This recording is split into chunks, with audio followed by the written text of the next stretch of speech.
Hi. As you see from the title, I'm going to talk about this man called Confucius, the Analects. This is my fourth take of this video. My third take was actually going on a groove until somebody called me, pissed me off a little bit.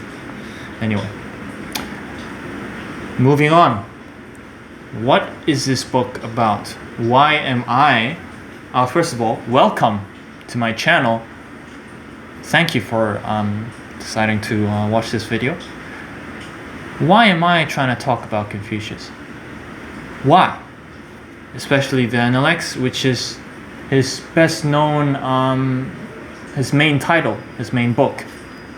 There are many books attributed to Confucius, but this is his main book, and you might ask, why are you talking about Confucius? In the Western world, people don't really care about Confucius. They might care about Sun Tzu, Art of War. They might care about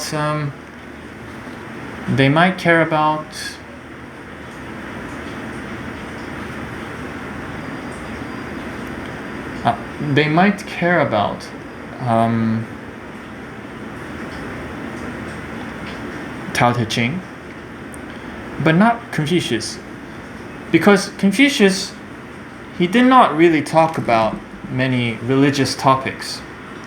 He was not like Jesus or Buddha or Muhammad or Lao Tzu. Lao Tzu, Jesus, Muhammad, I don't know really much about Muhammad, but I have delved into Jesus Christ, the Buddha, Lao Tzu. They were more religious people who talked about the heavens. The Confucian logic is more about the earth. It's about education, knowledge. And to me, one of my life purpose, not really a life purpose. Why should we have a purpose in life? To me, at least, I think life should be just a play. I do have a mission in life, mission in work, though, which is very related to the title of this speaking lesson that I'm going to give to you.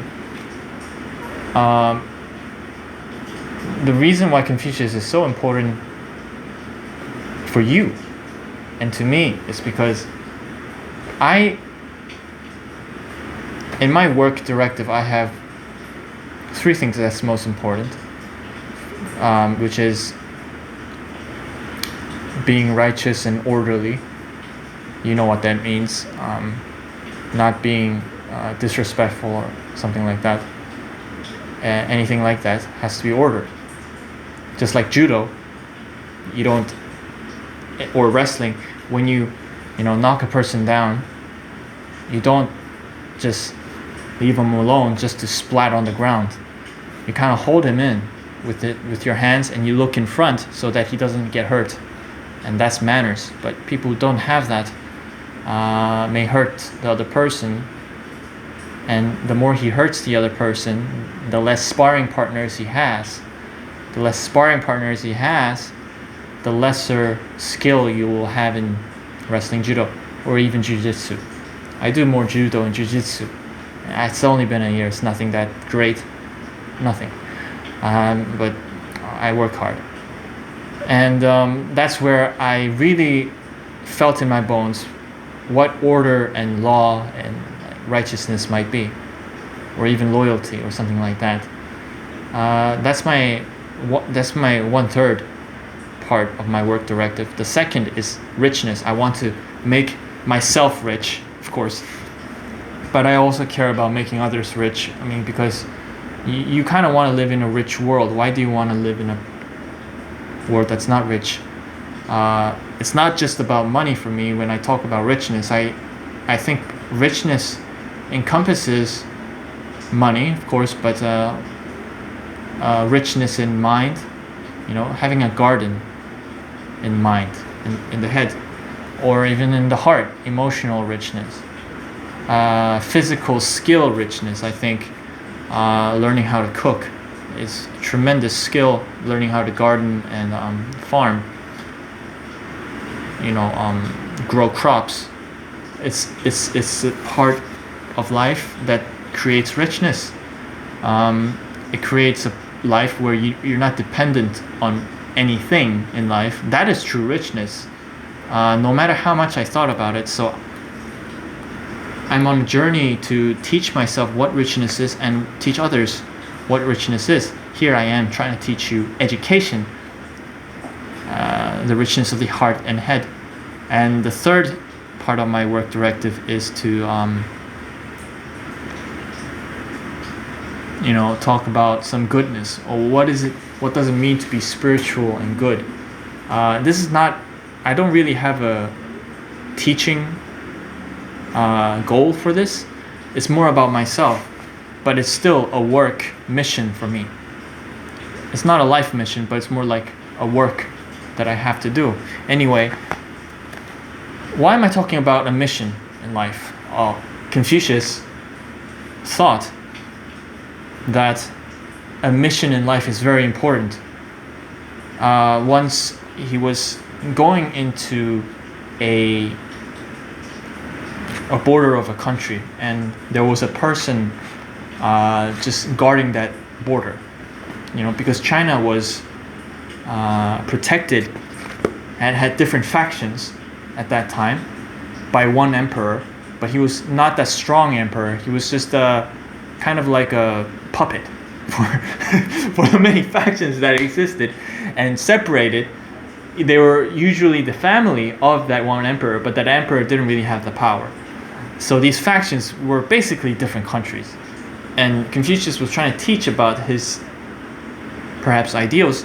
And he went to another border, and while he was going to another border, the person opened the door. "Who is this man? Who are you?"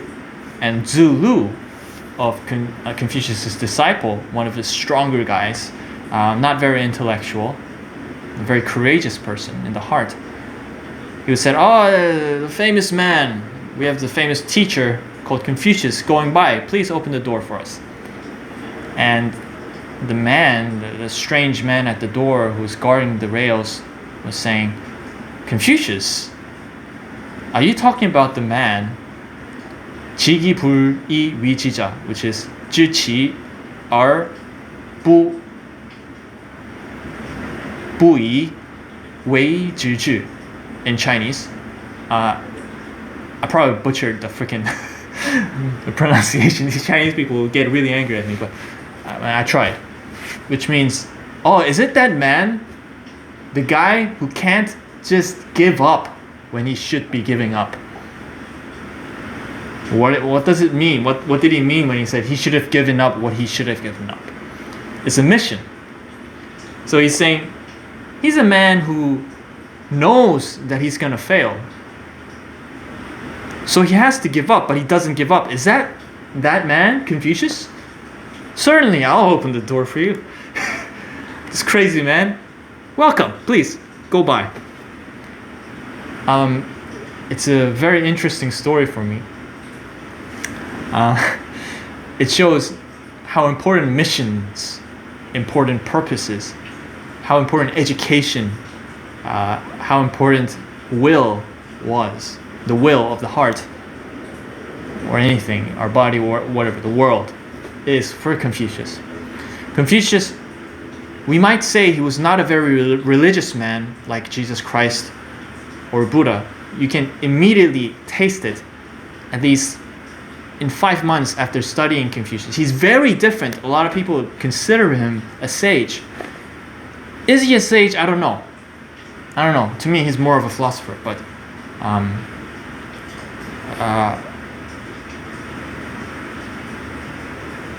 he is certainly different, because when you read the sayings of Buddha or Jesus, it's just more like very immediate. It's very immediate, the results you get. But Confucius, it's not immediate. It's more like skill development to understand him. It's more like being a very good literature student to really understand Confucius. If you don't have a good reading eye, if you're not really good at reading, if you're not really good at writing, perhaps it's very difficult to understand Confucius. If you're not a good horse, at that time, horse riding was very important. Let's say, if you've never played sports, if you've never done anything physically demanding in skill, it's hard to understand Confucius. I can truly attest to that because Confucius really cared about righteousness and manners in the physical manifestation of our body. He really didn't talk a lot about the spiritual aspect. He thought, yeah, be spiritual, but if you're not doing anything for that spirit you have, that good spirit you have, you're just nothing. You're useless, bro. That's what Confucius thought. Basically, that's what he did. What he said mostly. Yeah, have that good heart. Like, he knew a lot of religious teachers would say that it's more than the behavior, it's more about the heart. But Confucius was like, bro, you only have the heart, but you don't take action for it? You call yourself a sage and you don't take action? You're not a sage.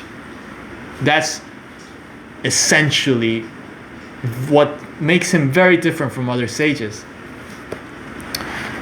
Our introduction here was very large, but I'm going to make bigger introductions later on while I read this book of Analects of Confucius and talk about more of the things, more interesting stories about Confucius, why it might be important to really read more about him and get his perspective. There are so much ways of learning about Confucius in your internet that you're gonna get something. You can learn a lot, even though you're not in China, you're not in Korea. I live in Seoul.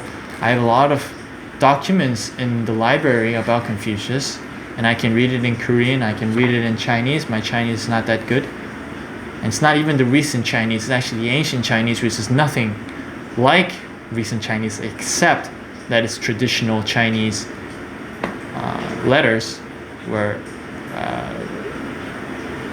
I can read sometimes. But here, let's start. Analects of Confucius, Chapter 1.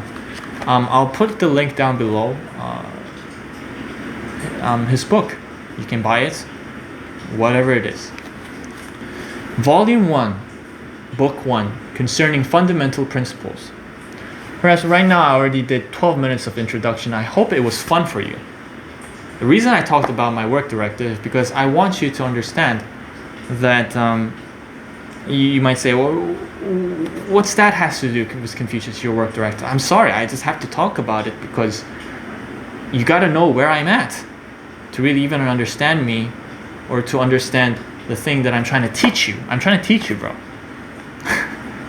I'm trying to teach you.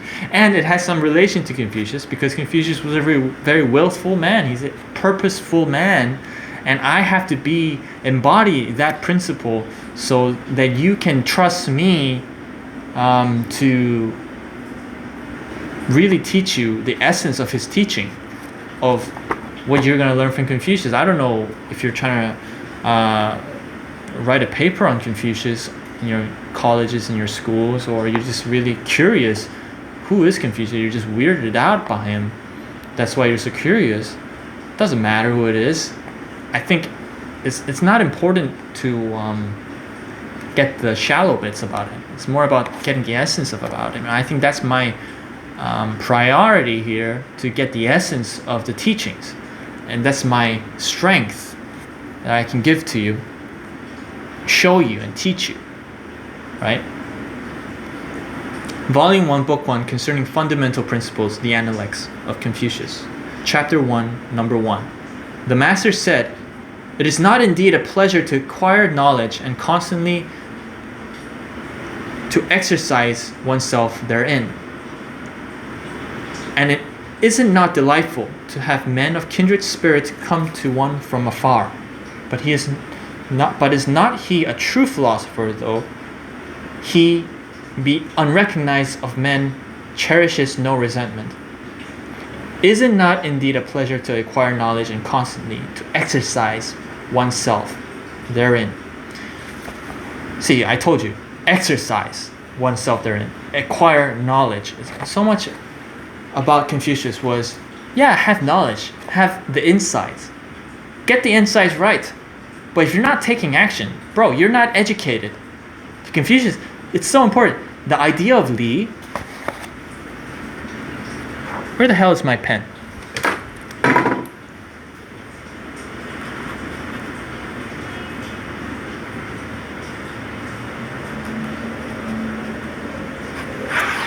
I don't know if you can see this.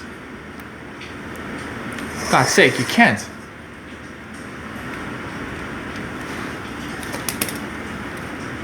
The whole idea of Li means manners.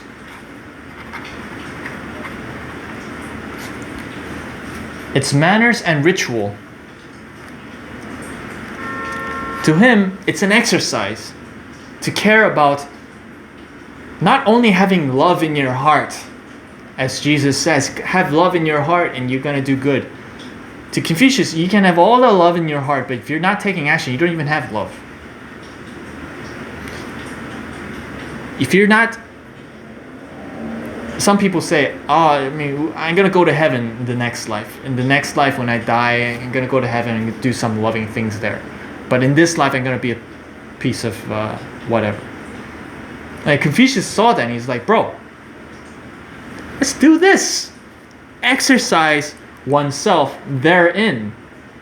The master said, is it not indeed a pleasure to acquire knowledge and constantly to exercise oneself therein? By the way, it's this book is very cheap. It's Dover Thrift editions by Confucius, and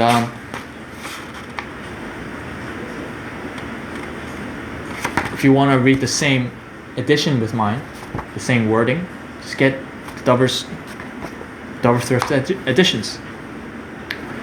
And is it not delightful to have a man of kindred spirit come to one from afar? This is how he studied. Just one chapter. One chapter is one paragraph. But for the ancient Chinese, writing was a very difficult thing. I remember reading from pre-Socratic philosophy book. They used to they didn't have any paper at that time. So they used papyrus or clay, and they would cut the clay to write what they would have had. In China in the ancient time, they would cut the rocks. So writing was a spiritual activity.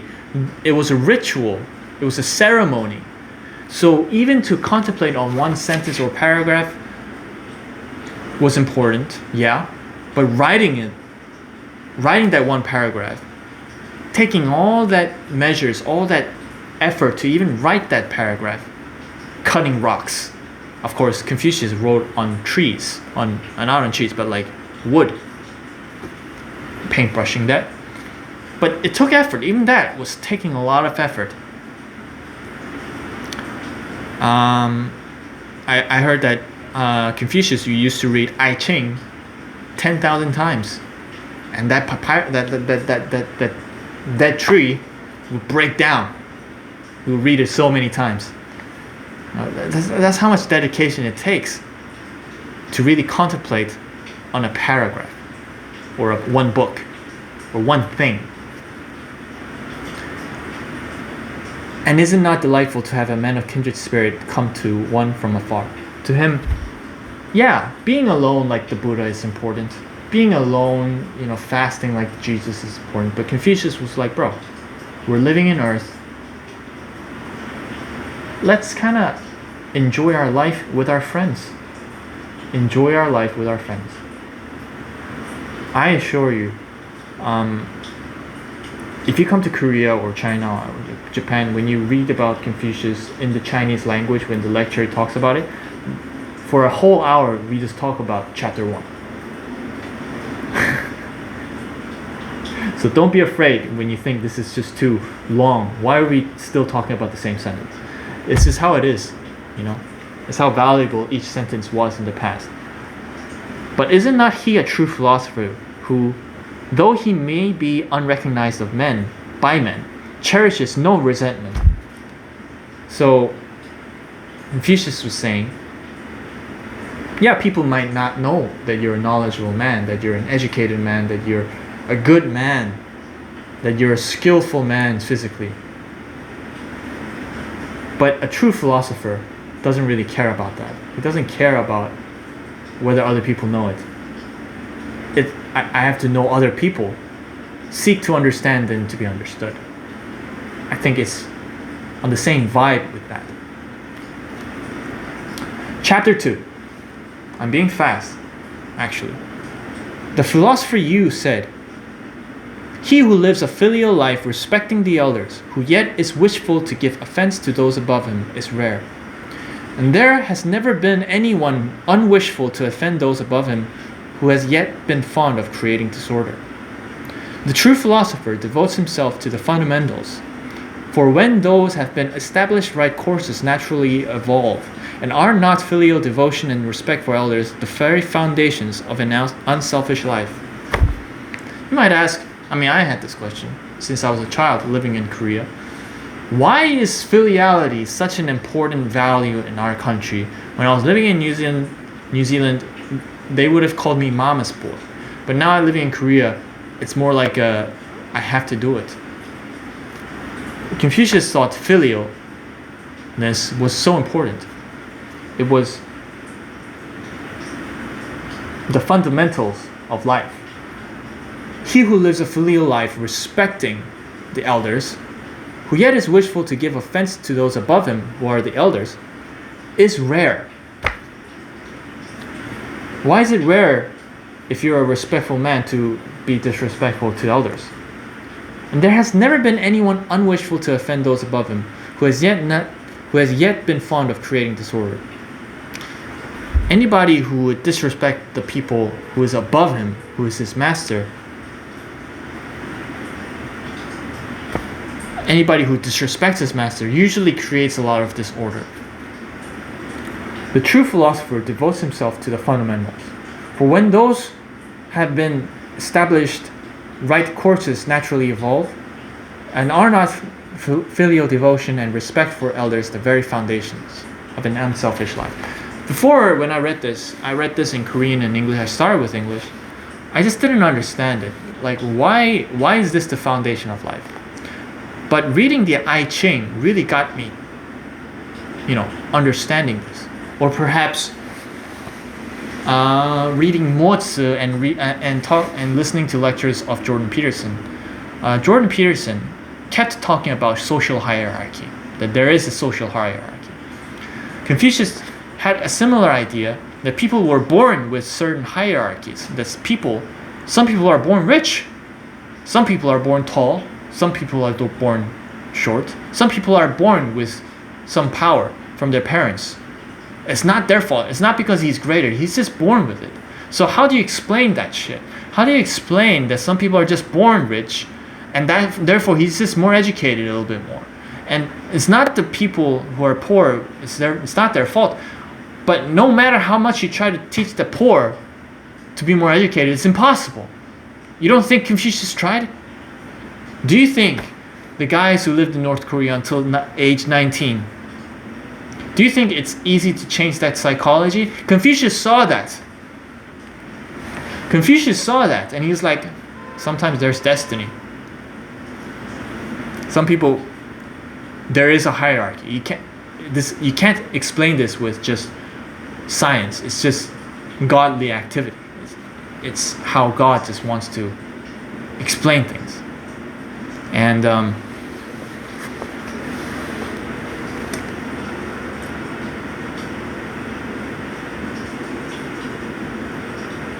because of this hierarchy, the idea of yin and yang was so prevalent in the I Ching book. And the idea of top-down, powerful and the unpowerful. And if you really read the I Ching carefully, or if you know Chinese culture carefully, the Eastern culture, The idiots in Korea and China and Japan think, and 90% of us are idiots, let's be honest, just like America or wherever else. I saw a lot. The idiots think the top is the top, the down is the down, the top has to dominate the down. I Ching has nothing to do with. I Ching was the most ancient book in the world. BC 1000. That's the youngest estimation. It might be older than BC 1000. And if you read I Ching, it keeps talking about yes, there is top and down, but that doesn't mean the top should be repressive to the down. And that doesn't mean the down should be disrespectful to the up. It's nature. It's just how the world works. I Ching says there is top, there's up, and there is down. There is right and there is left, and there is black and there is black and there is white. Just like there's black and there's white, there's going to be top and down. So social hierarchy, just don't get angry about it. It's just the realities of life. What philosopher Yu is saying is our parents is the most closest people that are around us. They are what composed our body. I don't care if they try to kill you. Your parents try to kill you, try to, sue you in court. No matter what you say, they are, I don't like this word, they are your parents. I'm not saying they might not act like your parents, but they are the people, the physical components that totally composes your body. That doesn't mean you should worship them as a god, like a lot of idiots do in many Eastern countries. But to disrespect it is not the way. It's not the true way. Yet don't worship them as an idol, but at the same time, don't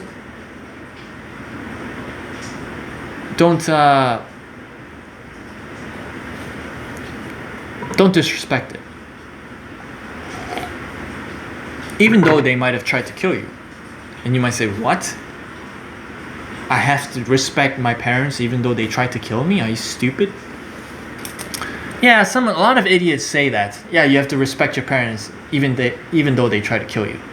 I'm not talking about in that sense. I'm talking about in the most philosophical sense.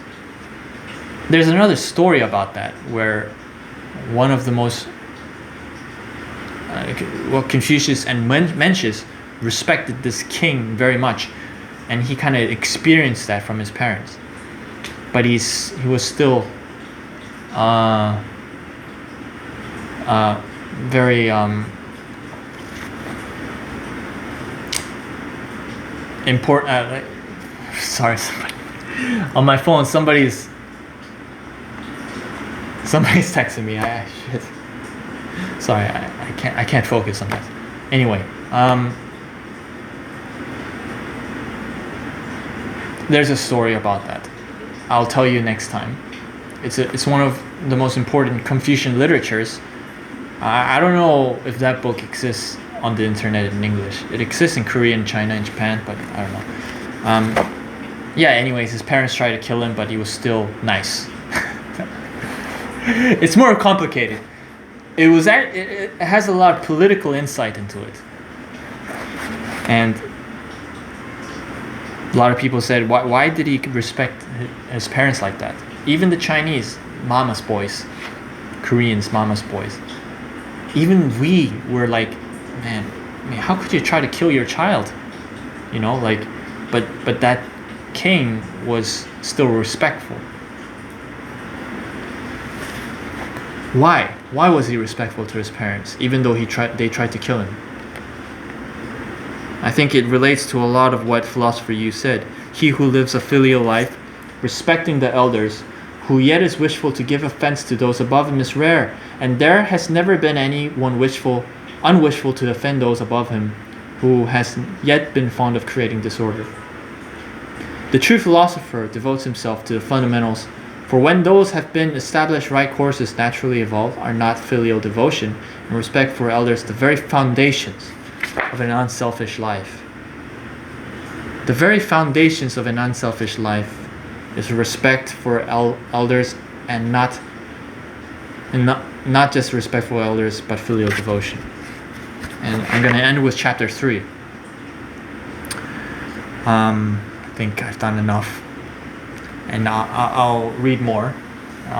If you enjoyed it, please write in your comments, and please don't think of these long commentaries of each sentence to be a waste of time. It's not. It's actually, I've shortened it a lot. All right. The master said, artful speech and ingratiating demeanor rarely accompany virtue.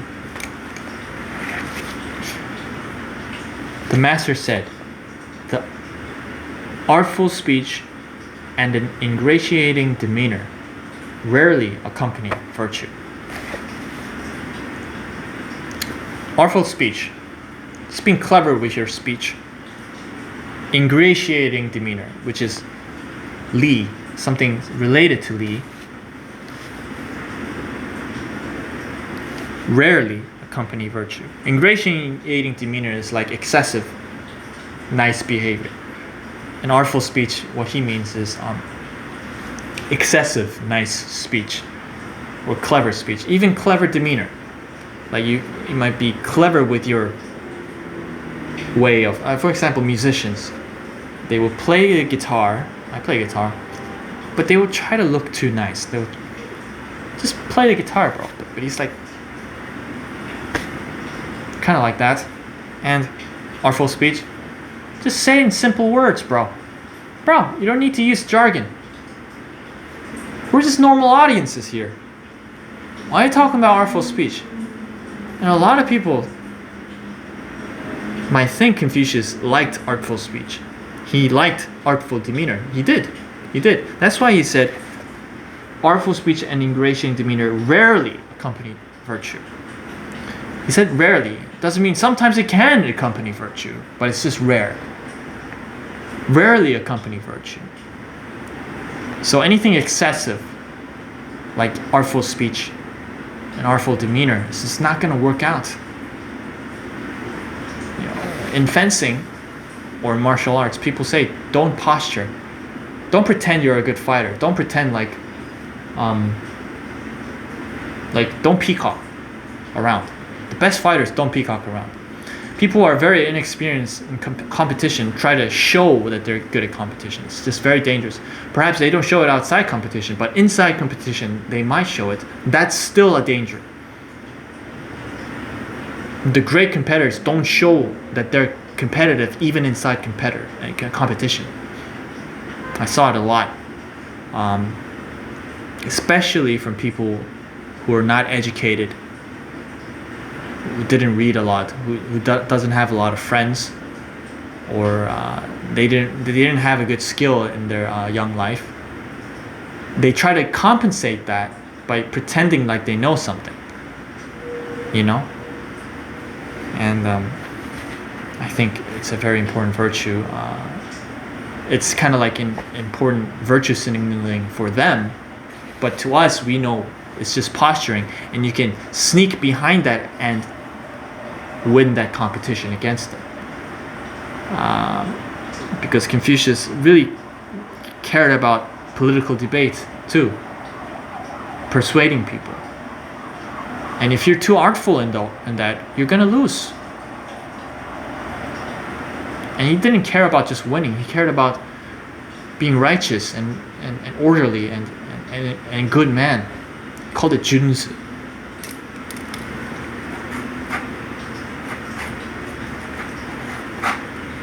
I don't know if you can read it. You can, all right. It's called gentleman. I heard from a very famous Korean historian. He said junzi, the gentleman, was actually used to the generals in the beginning of Chinese history. But later on, maybe after Confucius, maybe somewhere around that time, it became a person who was educated. And the person who is a junzi, a gentleman, doesn't posture around. I'm a good fighter. I'm a good debater. No. He's not artful in his speech, trying to be clever. I hope you don't find me too like trying to look clever. I don't think I try to look clever. Instead of how I try to dress, I try to dress nicely. I try to look nice. I think it's very important to look nice. What's inside should reflect how you do things outside. This is my last thought before I finish this video, and I'm gonna continue on with chapter 4 of volume 1 of Confucius Analects. And thank you for listening. But this is the last thought. I cared about cleanliness recently after living alone from my parents, and I read that the American, like the Europeans, because they were living in a Christian culture, cleanliness sometimes looked like unvirtuous, because it looked like you didn't care about the heart, you cared more about the body and flesh. So that created more dirtiness. But Confucius thought, if you are cleanly inside, you're going to be cleanly outside. And if you're uncleanly outside, it reflects what you are inside. And he sometimes thought your habits, your rituals, your li was more important than just having ideas in your head. Confucius said, studying is the last thing you do. You care about your friends first. You care about your family first. You care about your practices, your physical horseback riding, your music, speaking ability. That's first. And then lastly, when you have nothing to do more, that's when you study. Take action first. That's most important. Eat that frog first. Eat the big things. First things first. The physical part is first.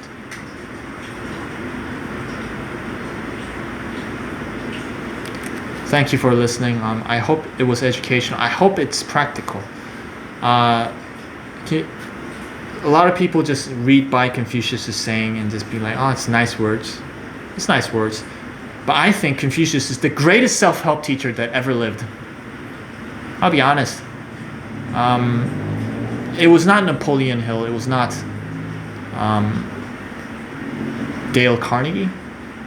Warren Buffett used to learn public speaking from him. It's not Dale Carnegie. They're nice. I think they were nice. They were very good. But if you read Confucius, he was a step up, above them, way above. Confucius was talking about legacy, history. Let's study history, and let's be history ourselves, and leave a good name in history. What are you going to do with the physical things? Let's leave a good name. Not just leave our names in history and legacy without any substance. Let's be a good man in history. By studying history ourselves. And he recommended books. Confucius recommended freaking 1,000-page books. I think it's about 1,500 pages in English. Just to read all those books of history. That's just history. He has the book of music also.